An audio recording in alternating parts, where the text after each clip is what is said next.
দল মত জাতি বর্ণ ধর্ম নির্বিশেষে কোরআনে কারীম শোনার জন্য যারা এসেছি আমরা খুশি, এই জন্য বলছি আলহামদুলিল্লাহ। যারা চাষবাস করে দেখবেন এই মানুষগুলোর ফসল যদি বেশি হয়, ঘরের কোনা গোলা আরো যে সমস্ত জায়গায় ফসল রাখা যায়, ধান গম ভুট্টা রাখা যায়, এগুলো রাখার পরও জায়গা হচ্ছে না, বিভিন্ন জায়গায় ছড়িয়ে রাখে, দিয়ে রাখে। যিনি দায়িত্বে আছেন, তার মানে পরিচালক যিনি, গৃহস্থ যিনি, অনেকে মন খারাপ করেন যে এত ফসল কেন হয়ে গেল। ওনার আনন্দ লাগে যে ফসল আরো বেশি হোক, আমার ঘরে জায়গা না থাক, ডলে জায়গা না থাক, এরপরে জায়গা না হলেও দরকার হয় মানুষের বাড়িতে দিয়ে আসবো, এরপরও ফসল বেশি হোক। তাফসীরুল কোরআন মাহফিল মহেশপুরবাসী যা সাজিয়েছে, ওরা মনে করেছিল মানুষগুলো এত আসবে না, তারপরেও যাই এসেছি। বাড়িওয়ালা যারা যারা দায়িত্বে আছে কমিটির, এরা নারাজ না, এরা আরো খুশি যে আরো হোক। যদিও আমরা বিভিন্ন জায়গায় রাখার পর দেখেন গাছের উপরে, বাঁশের উপরে। কালকে যেখানে ছিলাম এই বাগেরহাট, ওখানে ওরা 1-1.5 হাজার মানুষের আয়োজন করেছিল। লক্ষাধিক মানুষ হওয়ার কারণে মানুষের চাপে কারেন্টের তার খুলে জায়গায় একজন মারা গেছে। আজকে যেন এরকম আবার কোনো দুর্ঘটনা না ঘটে। তারপরেও এই বাড়িওয়ালার মতো, এইটাও কারেন্টের তার ভাই, খুব সাবধানে থাকবেন। যারা গাছে বাসে বিভিন্ন জায়গায় বসে আছেন খুব সাবধানে থাকেন। আমরা বেশি সময় না, ঘন্টাখানিক তাফসীরুল কোরআন মাহফিলে কথা বলবো ইনশাআল্লাহ। ওয়া মা তাওফীকি ইল্লা বিল্লাহ। এই ময়দানটা এখন আমাদের জন্য মরণের পরে যেন সাক্ষী হয়, সেই ব্যবস্থা আজকে আমরা করে নিয়ে যেতে চাই ইনশাআল্লাহ। মরণের পরে কিছু সাক্ষী আমরা কোরআন এবং হাদিস থেকে পেয়েছি, 4 প্রকার হবে। প্রথমে মানুষকে বিচার করার জন্য আল্লাহ রাব্বুল আলামিন যখন তুলবেন, প্রথমে তার মুখের উপরে মোহর লাগিয়ে দেবেন। তার হাত এবং পাও অন্যান্য অঙ্গ প্রত্যঙ্গ আল্লাহর সাথে কথা বলবে। সূরা ইয়াসিনের 65 নম্বর আয়াতে আল্লাহ জানিয়েছেন, আল ইয়াউমা নাখতিমু আলা আফওয়াহিহিম ওয়া তুকাল্লিমুনা আইদিহিম ওয়া তাশহাদু আরজুলুহুম বিমা কানু ইয়াকসিবুন। জোরে বলেন আল্লাহু আকবার। আল্লাহ পাক বলেন, আজকের এই দিনে তোমার মুখ আমি সেলাই করে দিলাম, মুখে মোহর লাগিয়ে দিলাম, তোমার হাত এবং পা অন্যাঙ্গ পতঙ্গগুলো আমি আল্লাহর কাছে তোমার বিরুদ্ধে পক্ষে সাক্ষী দেবে। এই জন্য এই সাক্ষীটা আমরা যেন ঠিক রাখি। আমাদের হাত, আমাদের পা, অঙ্গ প্রত্যঙ্গ যেন কিয়ামতে ময়দানে মহাশারে আমাদের বিরুদ্ধে চলে না যায়। এমন এমন কাজে হাত দিয়ে করা দরকার, এমন এমন কাজে পা দিয়ে করা দরকার, কিয়ামতে যেন এটা আমার পক্ষে দাঁড়িয়ে সাক্ষী দিয়ে আমাকে জান্নাত পর্যন্ত পৌঁছিয়ে দেয়। এই যে আইদিহিম, তোমাদের হাত, এই হাত মানে শুধু এই হাত না, তাফসীরের ভাষায় এসেছে হাত মানে ক্ষমতার হাত। এই 17 বছর ক্ষমতার হাত যারা অন্যায়ভাবে ব্যবহার করলেন বিভিন্ন চেয়ারে বসে, আপনি বলেন তো কি জবাব দেবেন কিয়ামতে আপনার এই হাত দিয়ে? আপনার মুখ তো থাকবে বন্ধ, কথা বলতে পারবেন না, আপনার এই হাত আপনার বিপক্ষে চলে যাবে। এই জন্য আপনার জন্য আমাদের আফসোস হচ্ছে, আপনি এই 17 বছর জুলুম করার কারণে শুধু নিজের ক্ষতি করেননি, নিজের শরীর পর্যন্ত ক্ষতিগ্রস্ত করবেন, আপনার হাতও আপনার বিপক্ষে যাবে। প্রভাব প্রতিপত্তির হাত আছে। এলাকায় অনেকের ক্ষমতা ছিল না, কিন্তু প্রভাব প্রতিপত্তি ছিল। টাকা পয়সা, জমি জায়গা, অর্থ সম্পদের মালিক হওয়ার কারণে এগুলো জুলুমের পক্ষে কাজে লাগিয়ে মাসলুমকে আরো যেন জুলুম করা যায় সেভাবে ব্যবহার করেছিলেন। নিজের সাথে আপনি মিলান। তাফসীর মাহফিলে এসেছেন, অন্তত কিছু নিয়ে যান। আপনার মনের পরিবর্তন যদি কোরআন ঘটাতে না পারে, যেহেতু কিয়ামত পর্যন্ত হেদায়েতের বাণী নিয়ে আর কোনো কিতাব আল্লাহ পাঠাবেন না, সুতরাং এর কথা শুনে আপনাকে হেদায়েত পাওয়া লাগবে। আল্লাহ যেন আপনাকে পরিবর্তন হওয়ার তৌফিক দান করেন, আমিন। এরপরে যে সমস্ত হাতের কথা আছে, এমনকি শরীরের এই হাতও এর ভেতরে আছে। এই হাত দিয়ে আমরা এমন কোনো কাজ এখন থেকে মরণ পর্যন্ত আর না করি যেন আমার বিপক্ষে গিয়ে আমাকে আবার জাহান্নামে নিয়ে যায়। 2 নম্বরে ওয়ারজুলুহুম বিমা কানু ইয়াকসিবুন দিয়েছেন। আল্লাহ রাব্বুল আলামিন পায়ের কথা জানিয়েছেন। পা দিয়ে মানুষ শক্তিশালী কাজগুলো করে বেশি আমরা দেখি। এই পৃথিবীতে ইসলাম ধ্বংস করার জন্য, ইসলামকে উৎখাত করার জন্য এক শ্রেণীর মানুষ এখনো বিভিন্ন লাইনে শক্তি খাটিয়ে যাচ্ছে। এজন্য আমাদের পা, আমাদের হাত আমরা পক্ষে রাখি, আল্লাহর পক্ষে, কোরআনের পক্ষে, মানবতার পক্ষে। আল্লাহ তুমি তৌফিক দিও, আমিন। 2 নম্বরে সাক্ষী হয়ে দাঁড়াবে আপনার এই 2 কাঁধের উপরে যারা আছে এরা। আল্লাহ পাক জানিয়েছেন কিরামান কাতিবিন ইয়ালামুনা মা তাফআলুন। সম্মানিত 2 জন লেখক তোমাদের সাথে আমি আল্লাহ দিয়েছি, এরা সব সময় তোমাদের ভালো মন্দ লিখতে আছে। সুতরাং এই সাক্ষীটা আরো কঠিন। এই যে 2টা সাক্ষী 24 ঘন্টা আমাদের কাঁধের উপরে বসে লিখতেছে। আমার তো আফসোস হচ্ছে এই 15 বছরে অনেকের অনেক কিছু লেখা হয়েছে কিন্তু প্রকাশ হয়নি, তাই ধরা পড়েনি। টাকলা মোরাদের নাম শুনেছি আমরা। এই লোকের মাত্র 6 মিনিট 8 সেকেন্ডের একটা অডিও কল রেকর্ড ফাঁস হওয়ার কারণে তার সব চলে গেছে। এরকম বহু কল রেকর্ড ফাঁস হওয়ার অপেক্ষায় এখন সামনে আছে। ভাতের হোটেলের মালিক হারুনের মাত্র কয়েক সেকেন্ড, সব হারিয়েছে। আমরা হাসির জন্য বলছি না, আমাদের এখানে হাজারো মানুষ যারা অনেকের এরকম রেকর্ড আছে, যেন ফাঁস না হয়। এই সমস্ত দুর্বৃত্তদের থেকে শিক্ষা নেওয়া দরকার।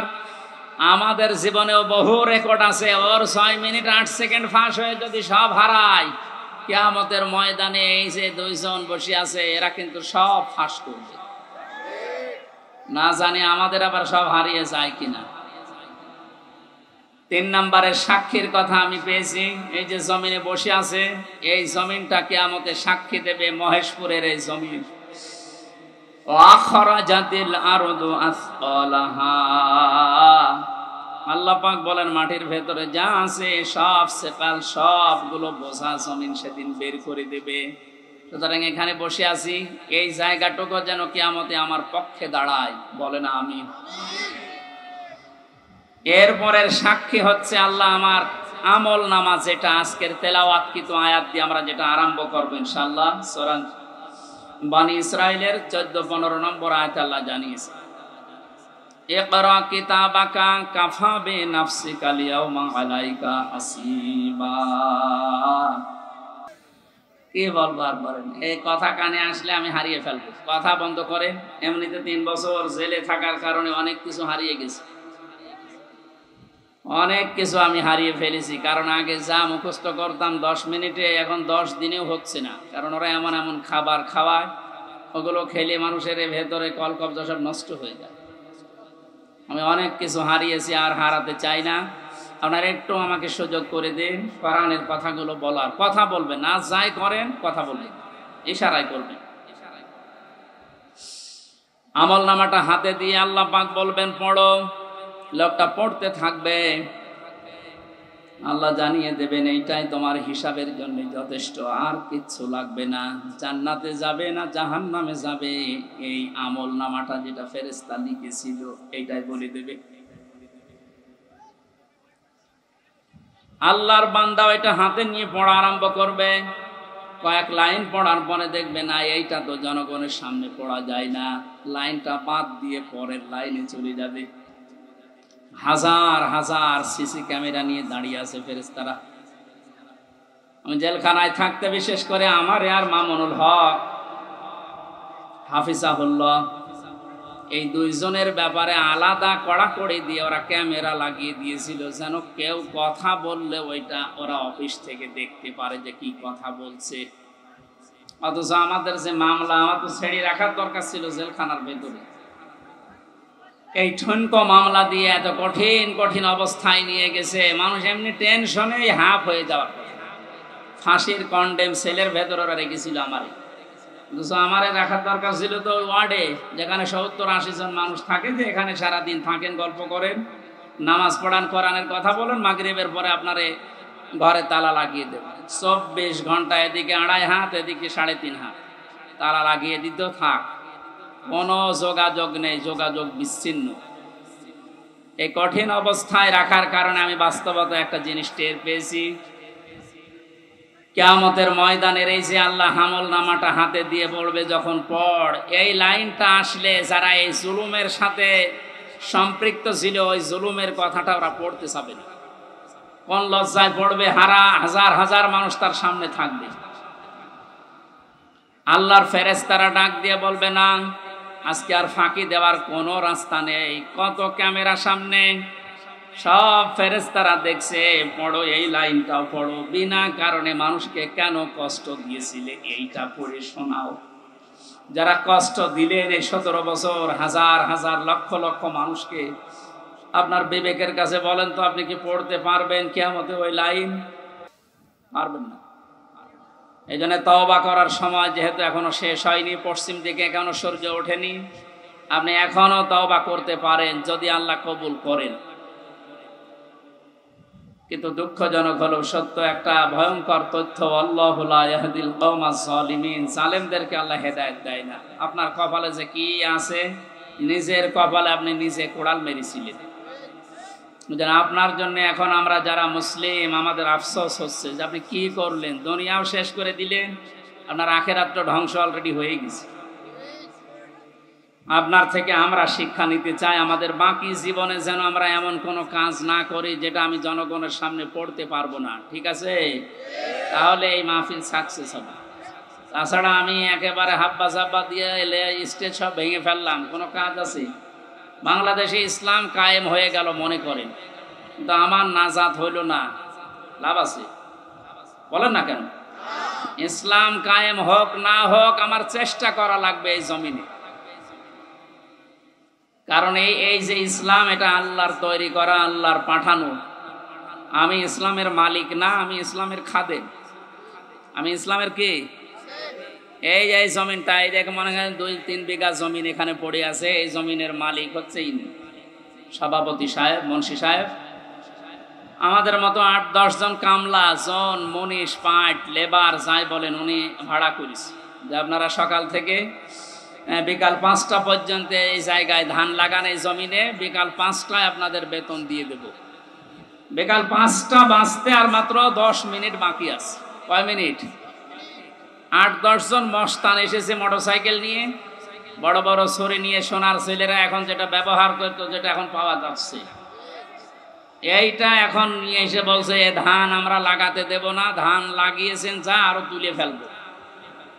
আমরা যারা আছি কামলা হিসাবে যারা কাজ করছি, একেবারে ছেড়ে দিলে হবে? তাহলে বেতন পাওয়া যাবে? ওদেরকে বলবো ভাই এ জমিনের মালিকও আমরা না, এ ধানের মালিকও আমরা না, আমরা কামলা, আমরা হচ্ছে জন, লেবার যাই বলেন, আমরা খাদেম। কাজ করছি, বিকাল 5টায় বেতন দিয়ে দেবে। এখনো 10 মিনিট বাকি আছে। আপনারা ধান যদি তুলে ফেলতে চান, এ ফসল নষ্ট করতে চান, 10 মিনিট পরে তুলে অবশ্য ঠিক এইরকম কামলা নেওয়া যায় না? ঠিকই বলিস, কারণ জমি তো আমার না, এ ধানও আমার না, তুলে ফেলেন আমার অসুবিধা নেই, 10 মিনিট পরে। আমার বেতনটা আগে বিকাল 5টায় নিয়ে নিন। বিকাল 5টা বাজার আগে কিন্তু এ ধান আমি তুলতে দেব না, যারা 10 জন কামলা আছি। যদি তুলতে চাই এরপরও মস্তানরা কাটাকাটি হবে না, মারামারি, রক্তপাত, যদি মেরে ফেলা লাগে। কারণ আমার টার্গেট কি? বেতন। টার্গেট কি? ওইটা না হলে আমি পরবর্তী যারা আছে আমার ছেলে মেয়ে স্ত্রীদেরকে খাওয়াবো কি? সুতরাং আমার বেতন হয়ে যাক, এরপরে খাবো। এরপরও যদি তুলে ফেলে মস্তানেরা, আমাদের সাথে মারামারি করে যাই হলো। এখন ওই যে জমির মালিক একজন আছে না, কথা বলে না কেন? আমরা খাদেম যারা আছে, এই খাদেমেরা এদিকে তাকান, আমরা খাদেম না? কার খাদেম? কোরআনের খাদেম। কিসের খাদেম? এই খাদেমদেরকে বলছে শুধু এটা এই 10,000 20,000 মানুষ আমার সামনে, তা না। এটা রেকর্ড হচ্ছে, সারা বাংলাদেশ সহ বিশ্বের লক্ষ কোটি মুসলমানেরা শুনছে। 175 কোটি মুসলমানকে খাদেম যারা, কোরআনের আল্লাহর দাস যারা, আমরা আল্লাহর গোলাম যারা, তাদেরকে বলছি জমিনে ইসলাম কায়েম করতেই হবে, এটা ফরজ না, চেষ্টা করে যাওয়া ফরজ। হলে ভালো, না হলো আমার অসুবিধা নেই, আমার বেতন আছে বিকাল 5টায় জান্নাত। এক কথা বলেন না কেন? কিন্তু বিকাল 5টা বাজার আগে, তার মানে জীবনের শেষ দিন, অবুদ রব্বাকা হাত্তা ইয়াতিয়াকাল ইয়াকিন, সূরা হিজরের 99 নম্বর আয়াত।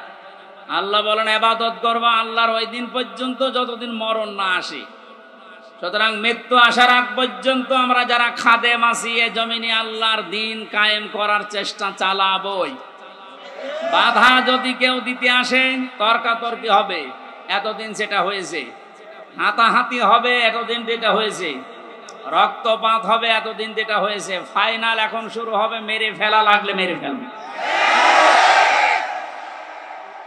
এখন আর সাহস কেউ করবে না, এখন আর সাহস করবে না। এই জন্য তো দাড়ি কেটে পালাচ্ছিল।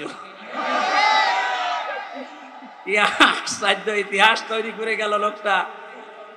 তাহলে বোঝা যাচ্ছে এই দাড়ি এটা মেকি দাড়ি, মানুষকে ধোকা দিয়ে বোকা বানিয়ে কোটি কোটি টাকার মালিক হয়েছে এই দাড়ি দেখিয়ে। নাম দিয়েছে কি? দরবেশ বাবা। এই যদি হয় দরবেশের অবস্থা, বাকি যেগুলো কিনছে ওদের চরিত্র কি? আমির হোসেন আমন আমি একটা লোকের ভিডিও দেখলাম, এর চরিত্র এত নিচে নেমেছে আমি এতদিন জানতাম না। সে নাউজুবিল্লাহ মিনাশ যালিক। এদের সর্বোচ্চ নেতার যদি এই অবস্থা হয়, বাকিগুলো যে কোথায় যে টাল হয়ে পড়ি আছে আল্লাহ ছাড়া আর কেউ জানে। কয়েকজনের একটু ফাঁস হয় বলে আমরা জানি, ওদের প্রত্যেকের চরিত্র এরকম।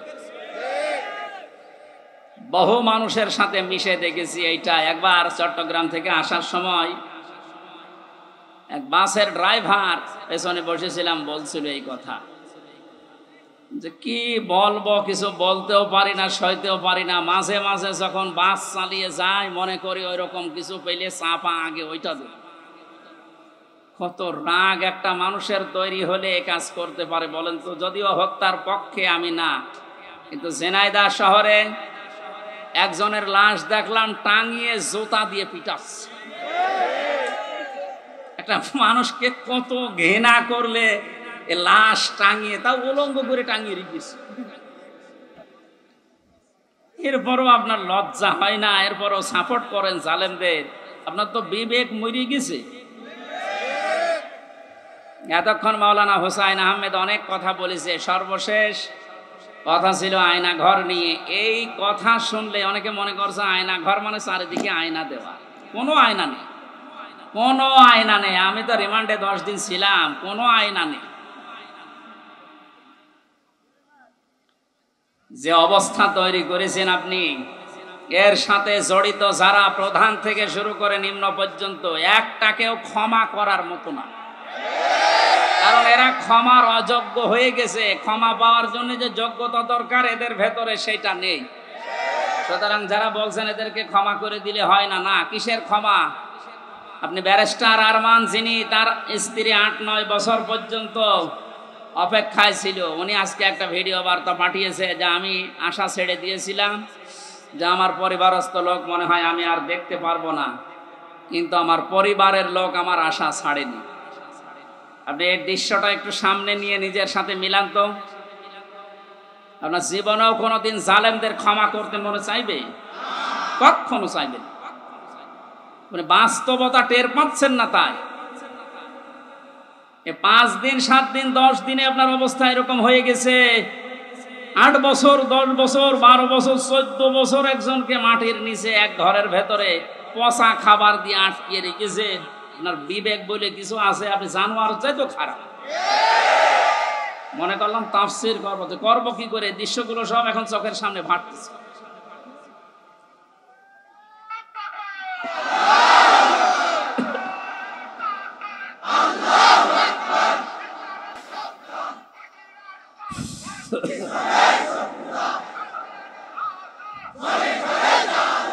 আলহামদুলিল্লাহ ভাই,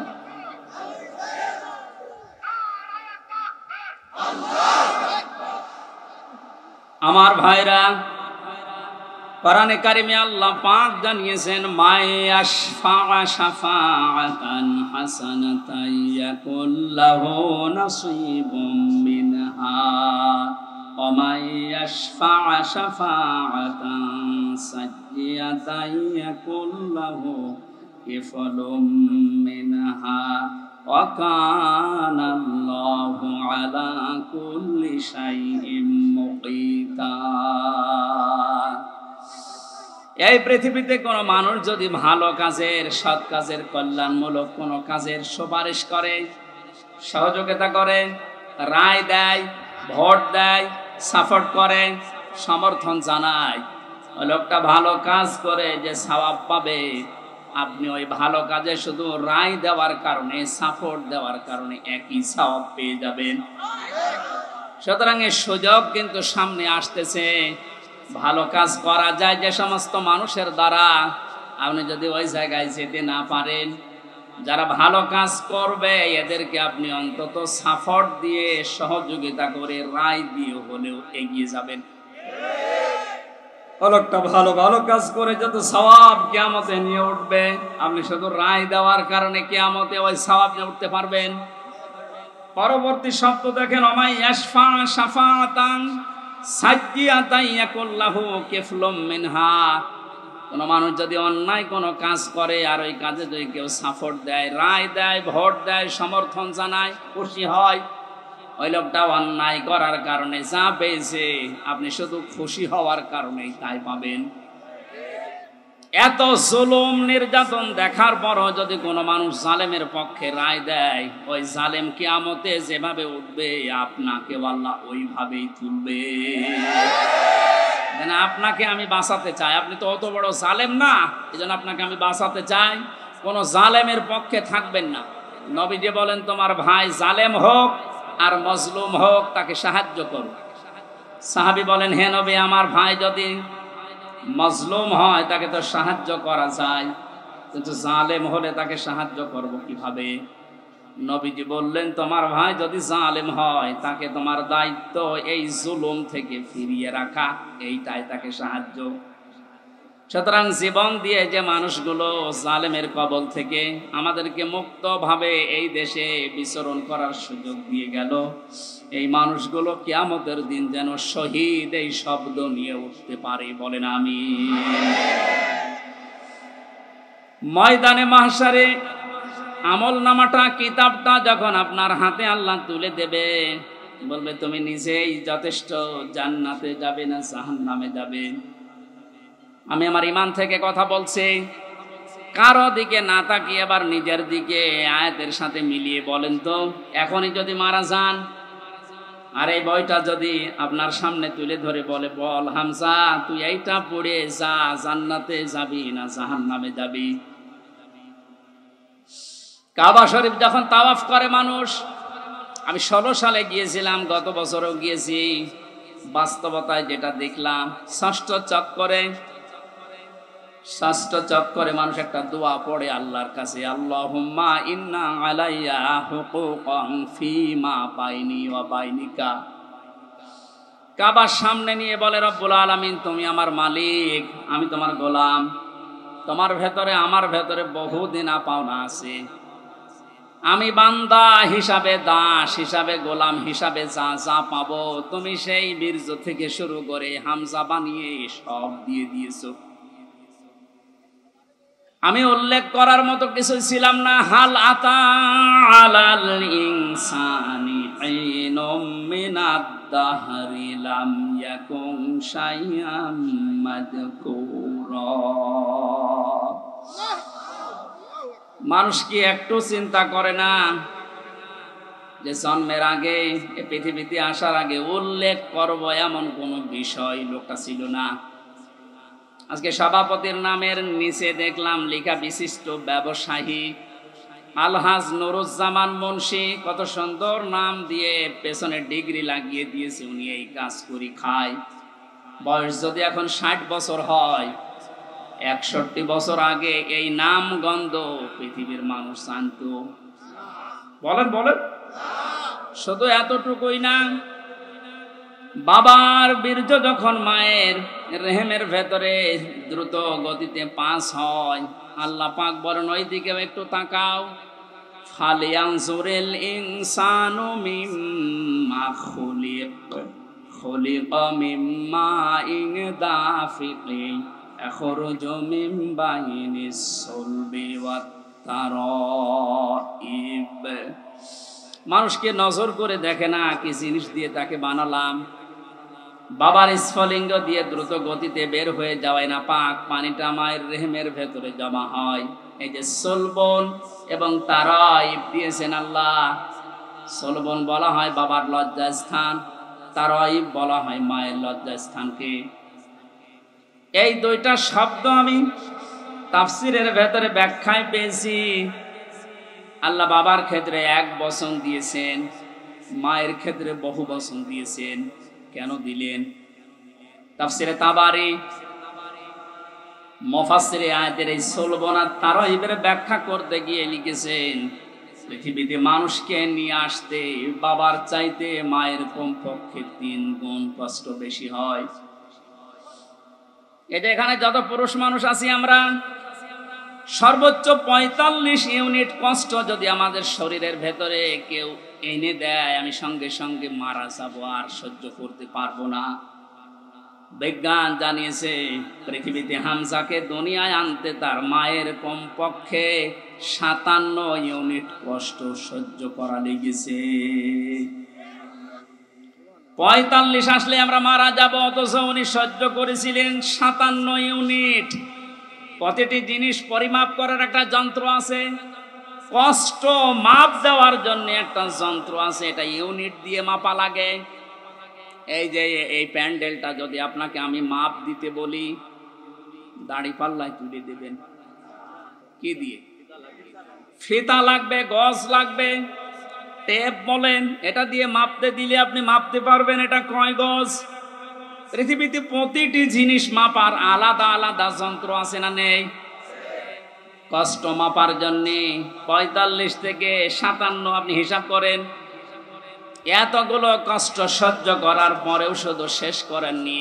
সূরা হাক্কাত 15, 16, 17, 18 এই আয়াতগুলোর তাফসিরে পেয়েছি, হামালাতুহু উম্মুহু কুরহা ওয়া ওয়াদাআতুহু কুরহা ওয়া হামলুহু ওয়া ফিসালুহু 30 শাহরা ইলা আখিরি আয়াত। আল্লাহ পাক বলেন তোর মা তোকে কষ্টের পরে কষ্ট সহ্য করে পেটে বহন করেছে। শুধু এতটুকু শেষ করেনি, ডেলিভারির যে কষ্টটা এটাও সহ্য করেছে। এতটুকুও শেষ করেনি, 2 থেকে 2.5 বছর পর্যন্ত বুকের দুধ খাওয়িয়েছে। কোন মানুষ যদি এই পৃথিবীতে বলে মায়ের কষ্ট ঋণ আমি শোধ করে দেব, বিশ্বনবী জানিয়েছেন জন্মের পরে যে 1 ফোঁটা দুধ তোমার মুখে মা দিয়েছিল, ওই ঋণটাও কিয়ামত পর্যন্ত শোধ হবে না। মায়ের এই কষ্টের কথা শোনার পরে যে মানুষগুলোর ভেতরে আবেগ আপ্লুত হয়ে মায়ের কথা মনে হচ্ছে যে এই কষ্ট সহ্য করেছে আমার মা, অবশ্যই তাদের উচিত হবে আল্লাহর ইবাদতের পরে মা বাবার দিকে খেয়াল করা, তাদের খেদমত করা। কোরআনে কারীম জানিয়েছে ওয়াকাদা রাব্বুকা আল্লা তা'বুদু ইল্লা ইয়্যাহু ওয়া বিল ওয়ালিদাইনি ইহসানা। এই এদিকে তাকান। আল্লাহ আদেশ দিচ্ছেন, আমি রায় দিয়ে দিলাম। রায় দিচ্ছেন কে? আমি রায় দিয়ে দিলাম, লিখে দিলাম। এই যে কযা মানে ফয়সালা করে দেওয়া, রায় দেওয়া, লিখে দেওয়া, সিদ্ধান্ত জানানো। আমি আল্লাহ সিদ্ধান্ত নিয়েই ফেলেছি, রায় দিয়ে দিয়েছি যে আমার ইবাদতের পরে আর কারো ইবাদত করা যাবে না, আর মা বাবার খেদমত করা লাগবে, তাদের পেছনে খরচ করা লাগবে। মহেশপুরবাসী এখানে একটা শিক্ষা পেয়েছি আমি, আল্লাহর ইবাদত করা, আল্লাহর আইন মানা নফল না ফরজ? আরো জোরে বলেন। মা বাবার আইন মানা। আপনি আলেম, আপনি কথা বলবেন। যারা জানেন না মুখ খুললেন কেন বলেন তো? আমি এখানে একটা শিক্ষা নিতে চাই। আমি গতানুগতিক কথা বলি না, আপনি দেখেন তো কি এখান থেকে বের হয়। আল্লাহর আইন মানা আমরা দেখলাম ফরজ, প্রশ্ন করা যাবে? বলেন না কেন? আল্লাহর আইন আপনার বুঝে আসুক বা না আসুক, এটাই ফাইনাল, কোনো প্রশ্ন। আল্লাহর আইন মানা কি? সবাই মুখ খোলেন তো কি? মা বাবার আইন মানা ফরজ। এই যে মাঝখানে ওয়া আছে, মা বাবার আইন মানা ওয়াজিব না, ফরজ না, ওয়াজিব না। মা বাবার খেদমত করা ফরজ, আইন মানা শুধুমাত্র আল্লাহর ফরজ। কার? আরো জোরে বলেন। আর আল্লাহর পরে রসুলকে আল্লাহ শরীয়ত প্রণেতা বানিয়েছেন, শারে। এজন্য উনি যে নিয়ম নীতিগুলো দিয়েছেন ওইগুলো ফরজ। মা বাবার আইন মানা ফরজ নয়, তাদের সেবা করা, খেদমত করা, টাকা পয়সা তাদের পেছনে খরচ করা কি? বলেন না কেন? কেন ফরজ কেন? আল্লাহ রাব্বুল আলামিন দলিল দিচ্ছেন, আখফিদ লাহুমা জানাহা যুল্লি মিনার রাহমা। এইদিকে তাকান, এটা আলেম না? এটা শব্দটা আছে আখফিজ, খবসন মানে ডাউন করা, এরপরে ফল করা।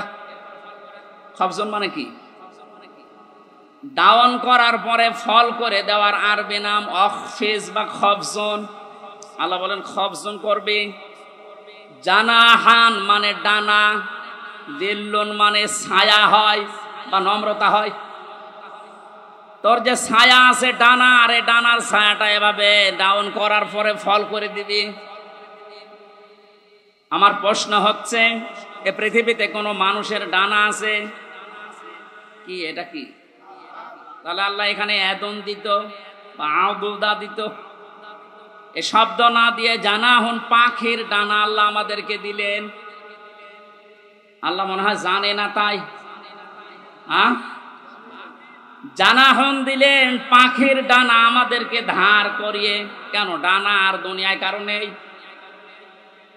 পৃথিবীতে আর ডানা কারো আছে না নেই? কিসের আছে? আরে ভাই পাখির ডানাই তো দিয়েছে। পাখি বাদ দিয়ে পৃথিবীতে আর কারো ডানা নেই? আছে, এরোপ্লেনের ডানা আছে, হেলিকপ্টারের ডানা নেই? ওদের ডানাটা আল্লাহ এখানে লাগালেন না কেন? তাহলে তো আমাদের এই যে জানাহুন দেওয়া লাগতো না। পাখির ডানার কথা দিয়েছেন এই জন্য তাফসির মাহফিলে আসতে হয়। আপনারা শুনতেছেন? জানাহুন শব্দটা আল্লাহ পাখির কাছ থেকে ধার করে আমাদেরকে লাগিয়ে দিলেন, কারণ আমাদের এই হাতের ভেতরে পর নেই, এর ভেতরে মোলায়েম কোনো কিছু নেই, সব শক্ত। পালক আছে, পর আছে, মোলায়েম করার কোনো কিছু নেই, এটা শক্ত। কিন্তু পাখির ডানার ভেতরে পর আছে, পালক আছে, একটার পরে আর একটা যখন লাগিয়ে দেয় সফট হয়ে যায়, কোমল নরম তুলতুলি হয়ে যায়। আল্লাহ এতটুকু শেষ করেন, জানাহাত দুল্লি মিনার রহমা দিয়েছে। যে পাখির ডানাটা শুধু ডানা এভাবে ডাউন করে না, ও যখন ডাউন করার পরে ফল করে দেয়, ওর নিচে পাখির বাচ্চাগুলো যাবার পর একটা কিচির মিচির আওয়াজ দেয়। বাংলাতে এটা বলে অনির্বচন সুখ। কি বলে? একটা অনির্বচন সুখ অনুভব করার কারণে ভেতর থেকে আওয়াজ হয় কিচির মিচির। আমরা মনে করি কিচির মিচির না, এই আনন্দটা, এই আওয়াজটা পাওয়ার জন্য আল্লাহ রাব্বুল আলামিন পাখির ডানাটা এই জন্যই দিয়েছেন মানুষকে বোঝাতে। পৃথিবীর বান্দা বান্দিরা, তোমার মা আর বাবা যখন শেষ বয়সে চলে যাবে, তারা যেন তোমার এই পাখির ডানার মতো হাতের যে ছায়া, এর নিচে পড়ার পরে যেন একটা আনন্দ অনুভব করে যে আমার হামজা থাকতে অন্তত আমার আর কোনো চিন্তা নেই। মহেশপুরবাসী কত আলেম এখানে বসে আছে, হাজারো মানুষ আমরা। বলেন তো আমাদের মা আর বাবা এখন শেষ বয়সে এসে এইটা বলার মতো স্কোপ পাচ্ছে না? পাচ্ছে। আল্লাহ রাব্বুল আলামিন মায়ের কথা 3 বার দেওয়ার জন্য তারাই বহু বচন দিলেন, আর বাবার কথা 1 বার দিয়েছেন। আমি যেটা পর্যন্ত এটা নিয়ে এসেছিলাম, নেই থেকে শুরু করে পর্যন্ত যিনি নিয়ে আসলেন, কারো সাহায্য যার লাগেনি। মার বাবার এই যে স্ফলিঙ্গ দিয়ে নাপাক পানিটা দিয়ে তাফসিরে পড়েছি, আল্লাহ 8টা জিনিস বানিয়েছিলেন: রক্ত, গোশত, চর্বি আর চামড়া। চুল, রগ, হাড় আর পর্দা। 4 4 8টা জিনিস যখন মায়ের রেহেমের ভেতরে এক হয়ে যায়, আল্লাহ পাক তখন ফেরেশতাদেরকে বলে, আমি আল্লাহ আমার রব নামের কারণে 5টা জিনিস একে দান করব। ওয়াজআলা লাকুমুস সামআ ওয়াল আবসারা ওয়াল আফইদা ইলা আখিরিল আয়া। সূরা নাহলের 78 নম্বর আয়াতের মাঝের অংশে আল্লাহ জানিয়েছেন, শ্রবণ শক্তি, দর্শন শক্তি, বাক শক্তি, আকেল শক্তি আর ঘ্রাণ শক্তি, এই 5টা আমি আল্লাহ নিজে তাকে দান করেছি। একটাও যদি কম দিতাম, দুনিয়ায় আসতো ওই লোকটা কিন্তু অপূর্ণাঙ্গ হয়ে। এখানে অনেকাংশ মানুষ, আমরা সব পূর্ণাঙ্গ মানুষ। কয়েকজন হয়তো আছে বিকলাঙ্গ, অন্ধ, ন্যাংড়া, কিন্তু হাজারো মানুষ আমরা সব পূর্ণাঙ্গ মানুষ। আল্লাহ নিজের পক্ষ থেকে একটাও যদি কম দিত, তো কি অবস্থা হতো সারা জীবন, আপনি ভাবেন। আল্লাহ পাক এই জন্যই জানিয়েছেন, হে পৃথিবীর মানুষেরা, নেই থেকে শুরু করে উল্লেখ করার মতো একটা জায়গায় তোরে নিয়ে আসলাম, এরপরও আমার সাথে তোর নাফরমানি কমে না। কাইফা তাকফুরুনা বিল্লাহি ওয়া কুনতুম আমওয়াতান ইলা আখিরি আয়াত। বালাগাত মানতিক যারা পড়ায় বা জানে, কাইফা শব্দটা 11টা বিষয়ের আগে আল্লাহ ব্যবহার করেন। কাইফা শব্দের প্রথম ব্যবহার হচ্ছে মানতিকের কায়দায়। আল্লাহরও বিশ্বাস হতে চায় না এমন জায়গাকে আল্লাহ কাইফা দিয়ে শুরু করেন।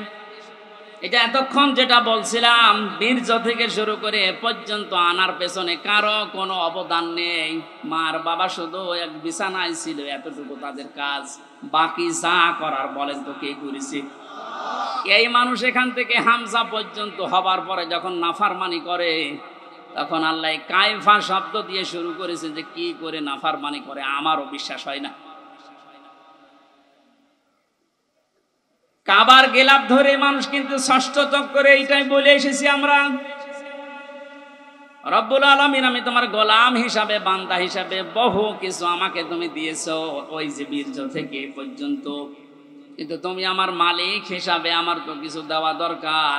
আমি তো কিছুই তোমার আজ পর্যন্ত দিতে পারলাম না, তবে একটা জিনিস আমার আছে, পুঁজি। তোমার ওই রহমান, ওই গাফফার, ওই গফর নামের খাতিরে এই কাবা সামনে নিয়ে বলছি আমারে মাফ করে দাও। এই জন্য যারা তাওবা করার জন্য এখনো রাজি হননি, এখনো পর্যন্ত শয়তানের ধোঁকায় পড়ে আছেন, সুযোগ আছে, আপনারা আশা করছি ফিরে আসবেন। আল্লাহ রাব্বুল আলামিন এই যে রাত 12টার পরে তাহাজ্জুদের সময়ে প্রথম আসমানে এসে আপনাদের মতো আমাদের মতো মানুষকে ডাক দিয়ে বলবো, আসো ক্ষমা চাও, ভুল করে ফেলেছো, ক্ষমা চাও। আমরা যেন ক্ষমা চেয়ে নিজের জীবনটাকে মুহাম্মদুর রাসূলুল্লাহর উম্মতে পরিণত করতে পারি, বলেন আমিন।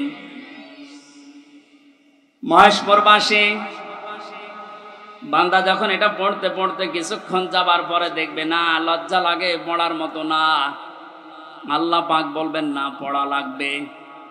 আমার তো ওই দিবসের কথা মনে হয় এখন আফসোস হচ্ছে, আল্লাহ আমি কি সত্যি পড়তে পারবো? আমার এই 24 সালের এটা আগস্ট মাস, যদি আল্লাহ বলে 1 তারিখ পর্যন্ত তোরে মাফ করে দিলাম, তোর কোনো হিসাব নেই, শুধুমাত্র এই যে 17 তারিখ আজকে, এই 17 দিনের হিসাব দিয়ে জান্নাতে চলে যা। যত মানুষ এখানে আপনারা আছেন, বুকে হাত দিয়ে বলেন তো 17 দিনের হিসাব এখনো জোগাড় করা সম্ভব হয়নি।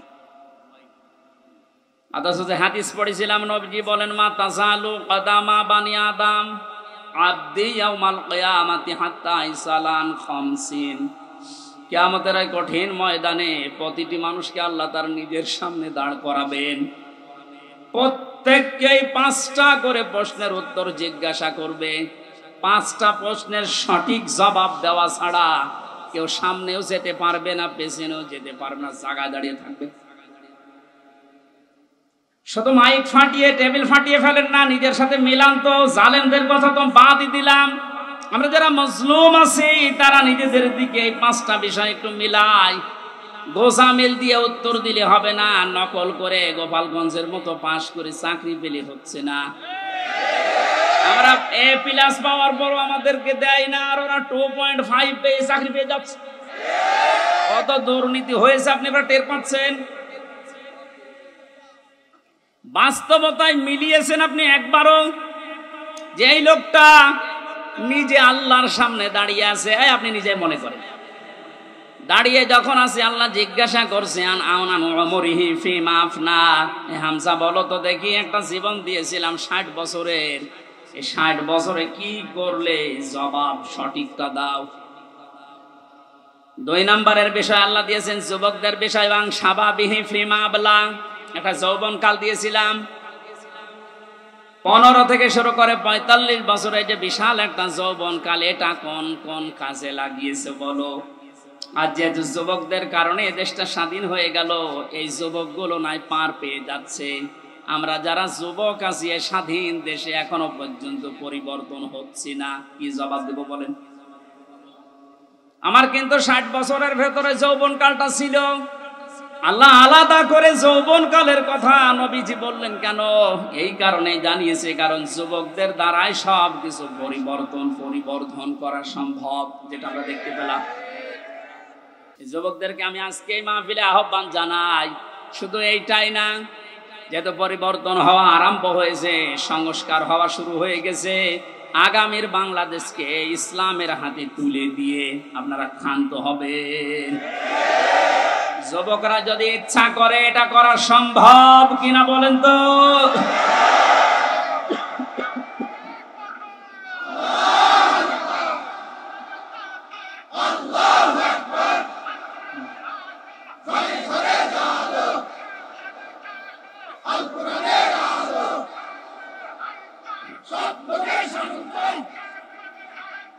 আল্লাহর আইন চাই। আলহামদুলিল্লাহ, তাকবীর যেন আল্লাহ কবুল করেন এবং বাংলাদেশ চোখে যেন দেখান, বলেন আমিন। আজকে এই যে শেজিয়া বাজারে আমি আয়াতটা পড়েছিলাম, আরাআইতান নাস ইয়াদখুলুনা ফি দীনিল্লাহি আফওয়াজা। হে নবী, আপনি যখন দেখবেন যে আল্লাহর সাহায্য এসে গেছে, তখন তো বিজয় হবে। দলে দলে পালে পালে মানুষ ইসলামে প্রবেশ করছে, যেটা আমরা এখন চর্মচোখে সারা বাংলাদেশে দেখতে পাচ্ছি। একটু যাদের বিবেক আছে, একদম মরে যায়নি, তারা আজ সব কিছু ভুলে ইসলামে চলে আসছে। কারণ ইসলামের মালিক ওরা জানে যে দেশে জামাত ইসলাম, শিবির, চরমনা, এরা না, ইসলামের মালিক কে? আর যারা আমরা আছি, আমরা ইসলামের খাদেম। সুতরাং ইসলাম প্রতিষ্ঠা করতে গিয়ে, ইসলাম কায়েম করতে গিয়ে বিকাল 5টার আগে কাউকে আমরা আর ষড়যন্ত্র করতে দেব না ইনশাআল্লাহ। এই যে বিচারপতির নামে কলঙ্ক, মানব জাতি হিসাবে একদম কুলাঙ্গার, এই যে মানিক, বিচারপতির নাম নিলাম এই কারণে, নাম নিয়েও গুনাহ হবে, কারণ এ মানুষের পর্যায়ে পড়ে না। ইসলামকে এই দুনিয়া থেকে মিটানোর জন্য, বিশেষ করে বাংলাদেশ থেকে যারা ভূমিকা পালন করেছে বেশি, তার ভেতরে এই অবৈধ বিচারপতি আছে। ওর কথাবার্তারা শুনলে শয়তান পর্যন্ত হাসে, বলে আল্লাহ তুমি আমারে শয়তান বানিয়েছো। এটা চোখে দেখনি? আমি মাঝে মাঝে ওরা দেখি আর ভাবি আমি তো শয়তান দেখি না, যদি দেখতাম মনে হয় এরকমই না, একটা টাটকা নির্ভেজাল শয়তান। সুতরাং এরকম শয়তানের অনুসারী যারা আছেন, তুরিন আফরোজ থেকে বহু শয়তানকে 15 বছর দেখলাম। এখন ইসলামের যে উর্বর ভূমি বাংলাদেশে হচ্ছে, চলছে, কায়েম হওয়ার পথে, বাধা দিতে আসলে কিন্তু বিকাল 5টার আগে কোনো ছাড় নেই। এটা তো গেল কামলাদের। আর যিনি জমির মালিক এই যে বসে আছে, উনি যদি এসে দেখে সব ধান নষ্ট করে ফেলেছে, এরপরে উনি কিছু বলছে না, তাহলে মানে ওনার কোনো শক্তি নেই। বিশ্বাস করেন, মনে মনে চিন্তা করেন ওনার শক্তি নেই তা না, এখন হয়তো কিছু বলছে না, গোপনে ওনার কোনো কিছু আছে। যেদিন ধরবে ওদিন বাপ বলার সময় দেবে না, যেটা আমার আল্লাহ এখন মালিক হিসাবে করছে। ইন্না বাদশা রব্বিকা লাশাদীদ, তোমার রবের ধরা বড় শক্ত ধরা। নৌকায় উঠে পালাতে গিয়েও পারবে কি করে? কারণ ওরে তো আমরা ধরি নাই, ধরেছে কে? এদের কারণে হাজারে অবৈধ আইন মন্ত্রীর কারণে হাজার হাজার মানুষ আইনের এই জায়গায় ন্যায় বিচারের জায়গায় অবিচার পেয়েছে বেশি। তার বাস্তব প্রমাণ আমি নিজে না, সিএমএম কোর্ট, জজ কোর্ট, হাইকোর্ট মিলিয়ে আমার মামলা কতবার তুলেছে। এই যে আমার মামা বসে আছে, মামা শ্বশুর, আমার চাচা ছিল ঢাকায়, বাবা তো ওগুলো বোঝে না ভালো, রাত দিন দৌড়া চাকরি করে বেটা, এরপরও রাত দিন এখানে ওখানে উকিল ধরে করবে কি? কারণ যারাই ধরবে, যত বড় উকিল ধরুক, আর এক উকিল তো বসে আছে ওখান থেকে, যতক্ষণ সিগন্যাল না পাবে আমার নাকি বের হওয়ার কোনো একটা বিচার হলো। আর প্রতিদিন টিভির সামনে এসে সন্তানদের নাকি লেকচার দিচ্ছে যে আমরা ন্যায় বিচার কায়েম করে ছড়িয়ে দিচ্ছি। এই ন্যায় বিচার। আমার মতো মূল্য চুরির মামলায় যদি 33-32 বার হাইকোর্টে মামলা ওইটি জামিন না দেয়, কিসের ন্যায় বিচার? যেটা এখন সব পরিষ্কার হয়ে গেছে। 15 বছরে কোনো ন্যায় বিচারে দেশে কায়েম হয়নি, পুরাটা হয়েছে অবিচার। আল্লাহ যেটা নিজে এখন ধরিছে। এই জন্য সাবধান। আল্লাহ এমনি কিছু বলছে না। অনেকে মনে করছে এত কিছু করে কিছু হয় না। এখন কিছু টের পাচ্ছে। আলেমদের মাথায় দড়ি দিয়ে ছাগলের মতো গরুর মতো যখন ট্রেনে নিয়ে যেত ওই কোর্টে, বারান্দায় দাঁড়িয়ে অনেক শয়তান দেখলাম হাসতেছে আর টিপ্পনি কাটতেছে। যে দেশে আর হুজুর নেই, আমির হামজা, এই মাওলানা মামুনুল হক, এরে ধরলো, আর হুজুর নেই দেশে। তাদের কত সুন্দর সুন্দর কথা, ফেরেস্তার মতো কথা বলে, আর এরা উঠলে শুধু রাজনীতি করে। ধরেছে, ঠিকই হয়েছে। এখন আপনি টের পাচ্ছেন কি হচ্ছে? 10 দিন আগে যে লোকটা আইন পুরা চালাতো, সেই লোকটার পক্ষে একটা উকিল পর্যন্ত এখন দাঁড়াতে রাজি। এইটাই আল্লাহর ধরা। এটা কার ধরা? এই জন্য জমিনের মালিক যিনি, উনি যদি ধরে, বাপ বলার কিন্তু সময় পাবেন না। আমরা এখন এই আয়াতটা আল্লাহকে বলছি, আল্লাহ তুমি আমাদেরকে দেখাও যে দলে দলে মানুষ ইসলামে প্রবেশ করছে। এটা যেন আমরা দেখতে পাই, চর্ম চোখে দেখতেছি, এটা যেন আরো বৃদ্ধি বাড়ে। জোরে বলেন আমিন। কারণ জমিনে বহু মানুষ এই 52-53 বছর চালিয়েছে, আমরা দেখলাম না? বাবা চালিয়েছিল, স্বামী চালিয়েছিল, বউ চালিয়েছে, ভাবি চালিয়েছে। এক কথা বলছেন না? কিন্তু কোরআন দিয়ে চললে দেশটা কেমন দেখা যায়, এটা এখনো আমরা দেখি না। এখন আমরা সবাই একমত, দলমত আর নেই। কোরআন দিয়ে এই দেশ চললে কেমন দেখা যায়, ওইটা আমরা এই চোখে দেখতে চাই। কারা কারা দেখতে রাজি আছেন দেখি? লিল্লাহি তাকবীর।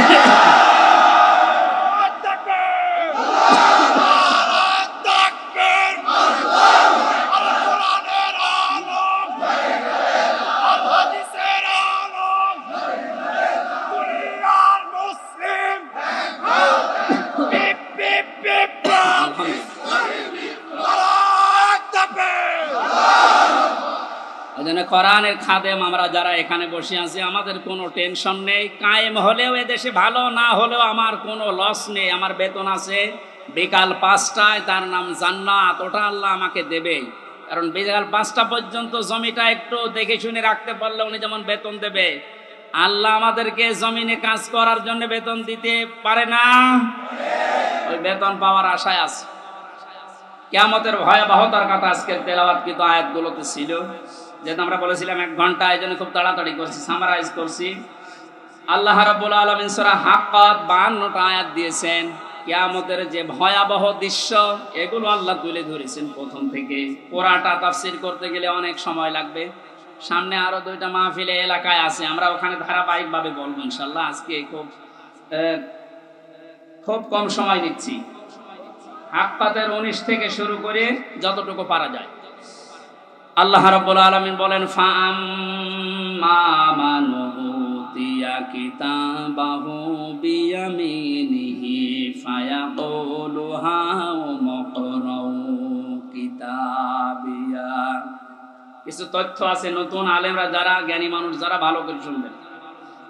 আল্লাহ পাক বলেন, কিয়ামতের কঠিন ময়দানে যেদিন বিচার শুরু হবে, ফাকাইফা তাত্তাকুনা ইন কাফারতুম ইয়াওমা ইয়াজালুল বিলদানা শিবা।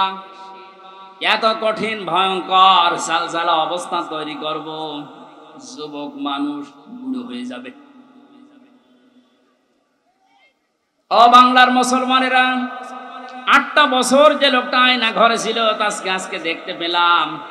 এই যে ব্যারিস্টার আরমান, যুবক বয়সের যে ছবি, 8 বছরে তার অবস্থান কোথায় গিয়ে দাঁড়িয়েছে আপনি তাকান।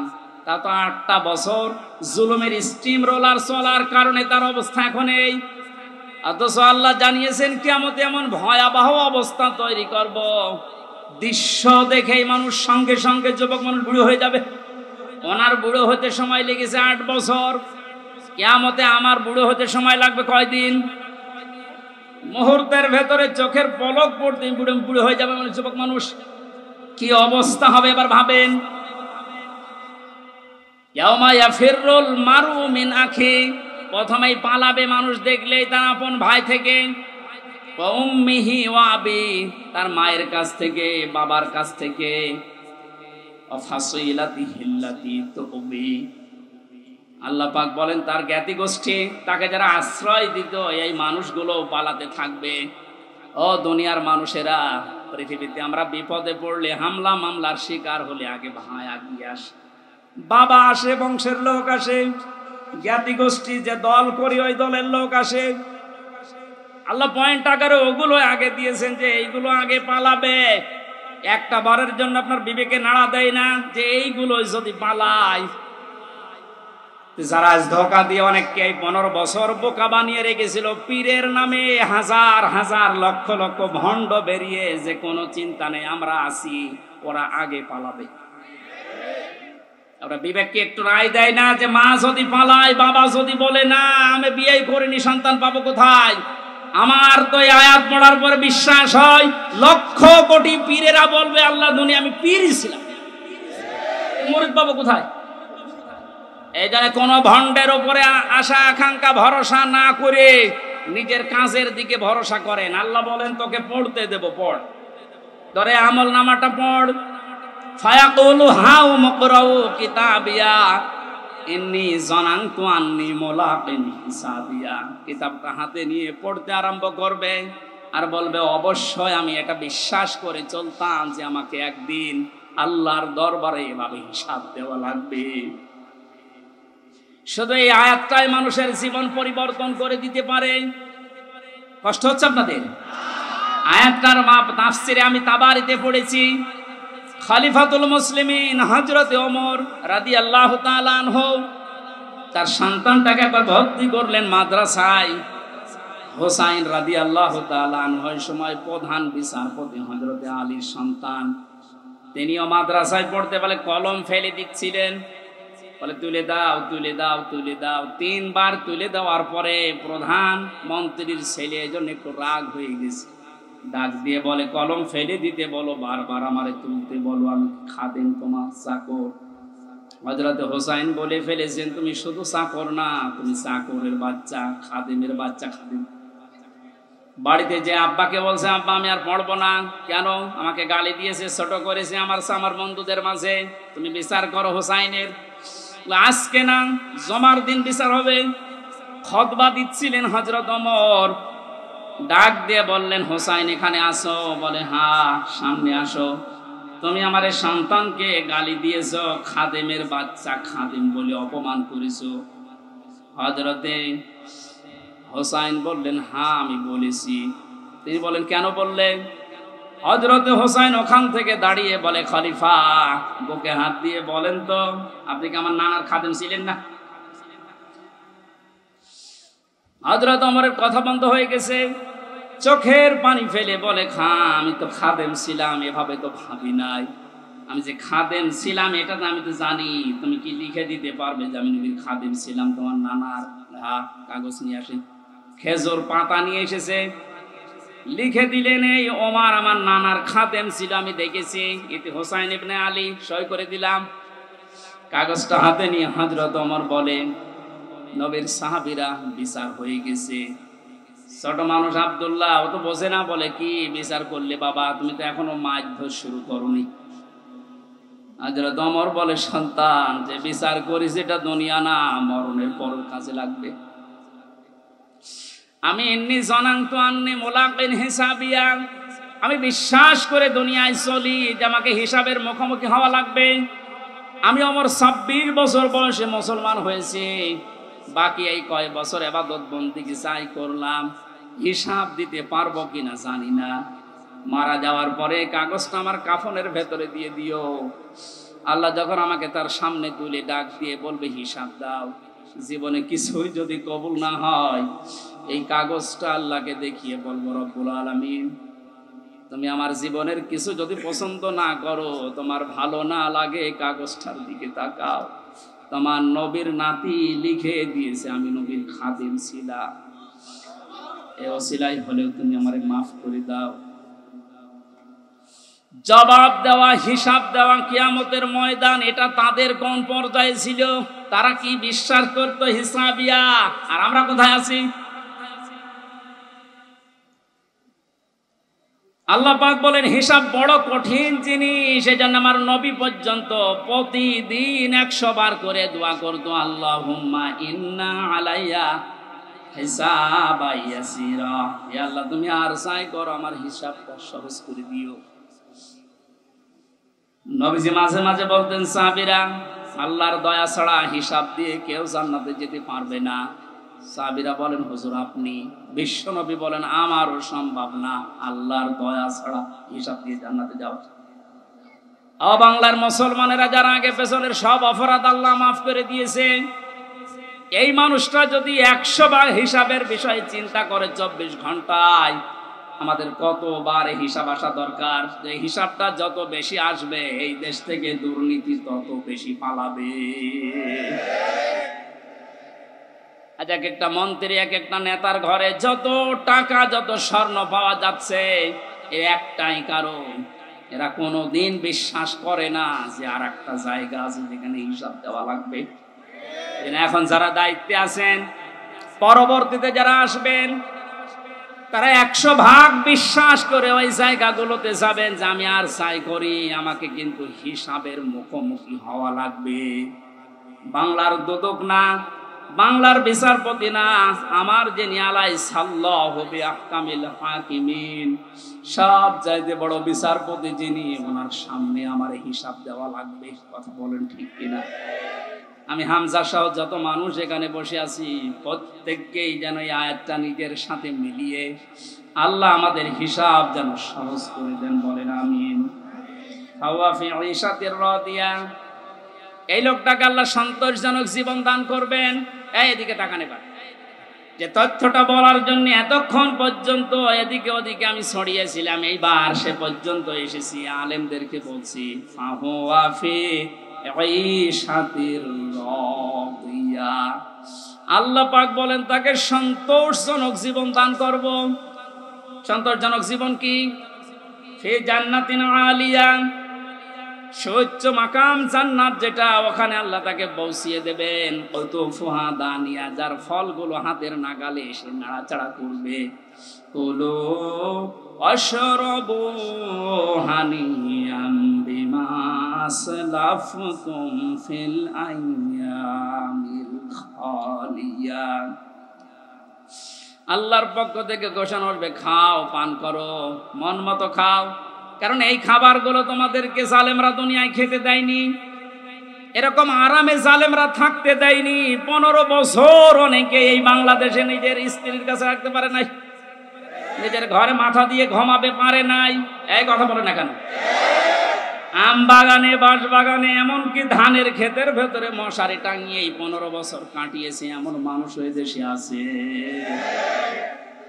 আল্লাহ পাক যেন তাদেরকে হাত ধরে ধরে বলছে, কুলু ওয়াশরাবু হানিয়া বিমা আসলাফতুম ফিল আইয়ামিল খালিয়া, এতদিন যা খেতে পারোনি এখন মন মতো খাও। আমার মনে হয় সেই সময় আমাদের সামনে এসে গেছে। আল্লাহ যেন আমাদের আয়াতটা জীবনের সাথে মিলিয়ে দেন, বলেন আমিন। সন্তোষজনক এই জীবনে যাবার আগে যে বিষয়গুলো আল্লাহ সামনে নিয়ে এসেছিলেন, তার 1 নম্বরে ফাআম্মা মান সাকুলাত মাওয়াজিনুহু ফাহুয়া ফি ঈশাতির রাদিয়া, মানুষকে আল্লাহ মাপ দেবেন মিজানের পাল্লায়। কিসের পাল্লায়? জবান খোলেন। মিজান মানে মিজান মানে মানদণ্ড। মিজানের পাল্লায় আল্লাহ মাপ দেবেন মানে মানদণ্ড সামনে নিয়ে আসবেন। হাইকোর্টের সামনে দেখেন একটা দাড়ি পাল্লা দেওয়া আছে, এ দাড়ি পাল্লায় ওজন দেয় কি? ওটা ন্যায় বিচারের মানদণ্ড। সরকারে দেশের মানুষকে বোঝাতে চায় সারা দেশে অবিচার হতে পারে, এই হাইকোর্টে আসলে দাড়ি পাল্লার মতো ন্যায় বিচার বাবা। দুইটাই সমান না, একটাকে একটু এদিক ওদিকে আছে, একেবারে সমান সমান দেখবেন। আজকে এই ভুলটা ভাঙা লাগবে। আমার যতটুকু ধারণা, আমি লেখাপড়া করে যা পেয়েছি, এই ভুলটা যদি বাংলার জমিনে আজ ভেঙে যায়, হাজার হাজার মানুষ সঙ্গে সঙ্গে উঠিয়ে যাবে। দেখেন তো আপনি মেলাতে পারেন কিনা। আমি প্রথমে যে উদাহরণ দিতে গিয়ে দুইটা জিনিসের নাম বলেছিলাম। প্রতিটি জিনিস পরিমাপ করার জন্য আলাদা আলাদা জিনিস পাওয়া যায়। আমি গত 7 দিন 8 দিন ছিলাম মালয়েশিয়া, সিঙ্গাপুর, ওইদিকে থাইল্যান্ডের। ওখানে যে আলোচনার বিষয়গুলো সাবজেক্ট আকারে দিয়েছিল তার ভেতরে মাওয়াজিন ছিল। বলে মাওয়াজিনের অর্থ আপনি বের করেন তো, একটা একটা করে 99টা অর্থ আমি আবিধান থেকে বের করেছি। এক একটা শব্দের ব্যাখ্যা করার জন্য আমার আলাদা আলাদা সময় দিয়েছি, কারণ ওই দেশে অনেক বড় বড় শিক্ষিত মানুষ স্টেজে থাকে, মসজিদের ভেতরে অথবা অডিটোরিয়ামে হয়। এখান থেকে আমি যেটা নিতে পেরেছি, এই যে মাওয়াজিন দিলেন, মিজানের পাল্লার এই মাপটা যদি আপনি পরিষ্কার করতে না পারেন, ক্লিয়ার হতে না পারেন, আপনার অপরাধ প্রবণ জীবন থামবে না। প্রতিটি জিনিস পরিমাপ করার জন্য একটা উদাহরণ দিয়েছিলাম, এটা পরিমাপ করার জন্য ফিতা লাগে।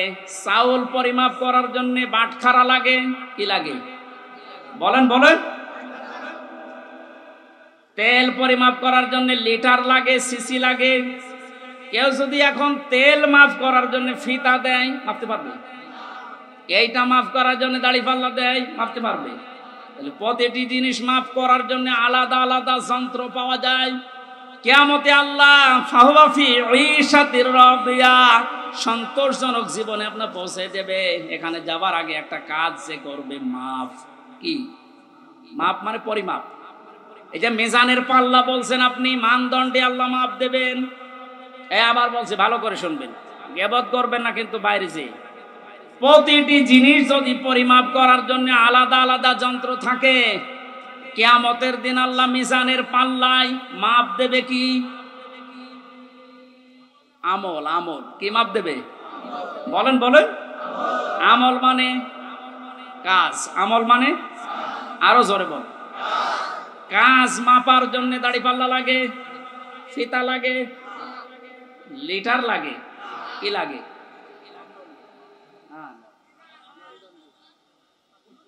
কে বলেছে না? কি ছাত্র ক্লাস করাচ্ছে আল্লাহ জানে। এটার জন্যই তো আসতে হয়। মাপ দেওয়ার জন্য এই পৃথিবীতে গুরুত্ব লাগে। কাজ যদি কেউ মাপতে চায়, যে আমি কাজ মাপবো, কেজি দিয়ে মাপা যাবে যে কয় কেজি কাজ। আপনি কি ধরনের বিশ্বাস করেন কিয়ামতে আল্লাহ এইদিকে আমল তুলে দেবে আর এদিকে বদ আমল? আমল মানে কাজ, কাজ কি 5 কেজি হয়? কি বুঝেছেন এতদিন? আল্লাহ মাপ দেবে কি? আমল। আমল এটা ক্লাস চলছে, জবাব দেন তো ছাত্রের মতো। আমল মানে বাংলায়, আমল মানে বাংলায়। আবার বলেন, আমল মানে বাংলায়। আরবিতে আমল, আরবিতে, ইংরেজিতে ওয়ার্ক। জিনিস সবই এক, জিনিস সবই কি? মাথায় যেটা আছে এটার এই দেশের নাম চুল। আপনি পাকিস্তানে চুল কেটে দেন, কিয়ামতের আগে কাটবে না। তো জিনিস তো একই, নাম বিভিন্ন দেশে বিভিন্ন জিনিস। নাম এক না, জিনিস কি এক না দুই? আমল, ওয়ার্ক, কাজ সব এক। সাধারণ জ্ঞানে আমরা বুঝলাম যেটা মাপ করার জন্য দাড়ি পাল্লা, এই সিসি, লিটার, কেজি লাগে না। এটা মাপতে হলে গুরুত্ব লাগে। কাজ মাপতে হয় গুরুত্বের ভিত্তিতে। কিসের? এখন গুরুত্বের ভিত্তিতে আমল যদি, কাজ যদি, ওয়ার্ক যদি মাপতে হয়, পৃথিবীতে সবচাইতে গুরুত্বপূর্ণ কাজ আল্লাহর দৃষ্টিতে ফরজ। বলেন না কেন? এরপরে ওয়াজিব, এরপরে সুন্নাত, এরপরে নফল, এরপরে মুস্তাহাব, এরপরে মুবাহ। সিরিয়াল আকারে ধরেন। আপনি সারা জীবন মুবাহ সুন্নত মুস্তাহাব হাজার হাজার করেছেন নফল, কিন্তু ফরজ ওয়াজিব করেননি, আপনার গুরুত্ব থাকবে কাজের? বলেন। এই স্টেজের গুরুত্ব কি? এই যে সামিয়ানা আর এই খুঁটি, এই দুইটা আসল জিনিস। এর ভেতরে আরো অনেক অন্য জিনিসও আছে, না দিলেও অসুবিধা নেই। এই যে লাইট যদি না দেন স্টেজ থাকবে না, এই টেবিলটা না দিলে থাকবে না, এটা না দিলে বিউটিফাই হবে না। কিন্তু স্টেজ তো মানুষ বলবে যে সামিয়ানা আছে, খুঁটি আছে। আপনার জীবনে ফরজ কাজ 500, কয়টা? আপনি কোরআন পড়েন, 500 শরীয়তের বিধান পাবেন। 499টা আপনি করেছেন, একটা করেননি, আপনার পুরা জীবনের সব আল্লাহ বাতিল করে দেবে। এটা বাতিল যে করিয়ে দেবে কোথায় পেলে? বলেন। আমি বেশি সময় নিয়ে ফেলছি, আর 5-7 মিনিট থাকবেন না? এই যে নামাজ, আমরা যারা এশার নামাজ পড়লাম, এশার নামাজের ভেতরে ফরজ ছিল 13টা, 12টা আদায় করেছে কেউ, একটা আদায় করে নাই, ওর নামাজে সওয়াব হবে 5টা। কি? 0 শূন্য, কিচ্ছু হবে না। এটা যেমন সহজে বুঝেছেন, কোরআনে কারিমে আল্লাহ 500 আয়াত শরীয়তের বিধান ফরজ এটা দিয়েছে, 499টা মেনেছেন, একটা মানেননি, আপনার জীবনে সওয়াব হবে 0 শূন্য, কাজের কোনো গুরুত্ব নেই। কিয়ামতে আল্লাহ যখন মাপবে একেবারে 0 হয়ে যাবে। এই পাল্লাটা ভারী হয়ে যাবে। আমি আশা করি বোঝাতে পেরেছি। এই জন্য জীবনে ফরজ যেন না বাদ যায়। কথা বুঝেছেন? নামাজ পড়া যেমন ফরজ, রোজা রাখা ফরজ, হজ করা ফরজ, সম্পদ থাকলে যাকাত দেওয়া ফরজ, দিন কায়েম করার চেষ্টা করা কি? এইটাকে কেউ যদি রাজনীতি দুনিয়ার কাজ মনে করে এড়িয়ে যায়, কিয়ামতে ওকে যখন আল্লাহ মাপ দেবে, কাজের গুরুত্বের ভিত্তিতে কিচ্ছু পাওয়া যাচ্ছে না। 12টা ফরজ আদায় করে একটা আদায় না করলে যেমন 0 হয়, কোনো সওয়াব হয় না। আশা করছি কথার অর্থ আপনি বুঝেছেন, এখন না বোঝার ভান করে আছে। আমার মনে হয় আপনাকে ঝড়ে কোদাল দিলেও আর আপনি বসবেন না। যা বোঝার আপনি বুঝেছেন, এখন আপনি